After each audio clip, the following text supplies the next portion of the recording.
Universities are facing a number of significant challenges at the current time. Brexit, of course, and particularly the uncertainty that Brexit brings for our research collaboration, for our recruitment of European students and for our partnerships across Europe. I think that one of the biggest challenges we have is managing our reputations.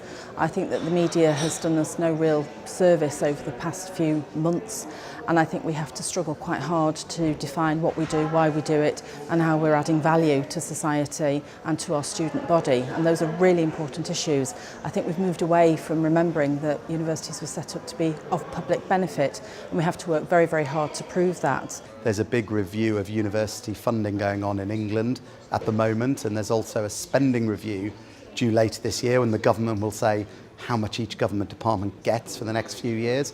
And then there's also a set of issues going on inside university campuses to do with, is the teaching and learning good enough? Are students getting the contact hours they want? Have they got enough money to pay the accommodation fees? Things like that.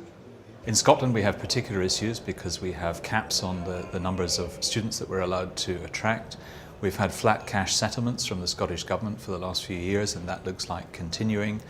And then there are particular issues around uncertainty due to the possible prospect of a further referendum on Scottish independence. I would say most of all, I think the concern is the relative negative perceptions of universities, certainly in political circles, and I think probably a desire to make universities suffer financially in the way that a lot of other services have suffered over the last 5 to 6 years. From Stonewall's perspectives, one of the key issues that are facing universities in 2019 is making sure that they're truly inclusive environments for LGBT people. Our research from our universities report that was produced last year shows that 40% of LGBT university students aren't happy being out about their sexual orientation or gender identity whilst at university. So clearly there's a great deal that needs to be done there. So if we think about the demographic dip, less students in the system, we think about the Auger review, the potential of austerity, and of course we can't go on without talking about Brexit. There's lots of other issues that are colliding all at the same time. So any one of those I feel very confident we can manage. My issue is the multiple effect of all of those colliding at the same time. Which one do we prioritise and which one will hit us first in terms of timescales? Uncertainty about Auger timescale, uncertainty about Brexit. Therefore it's very, very difficult to plan with any certainty. So 2019, we've got Brexit coming down the road, which is an existential threat, I think, for not just universities, but the whole of the UK. It's led to a total meltdown in our political situation.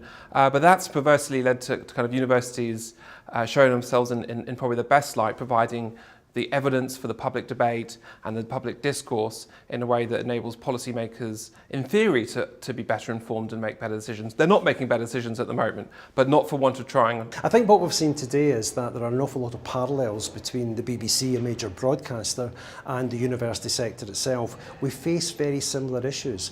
The primacy of the student experience is very, very much akin to the BBC in the sense that we must put audiences at the heart of everything we do. Issues such as trust, such as executive pay, such as a whole range of ways in which we interact with our client audience. I think the number of parallels there is important. I think probably the most important message today is for us both to recognise the importance of social media and the way that that is used as the prime mechanism among our client group to talk to each other, to get information and to pass information between them. And if we're not there together on this, then we're going to be, frankly, we're going to be lost.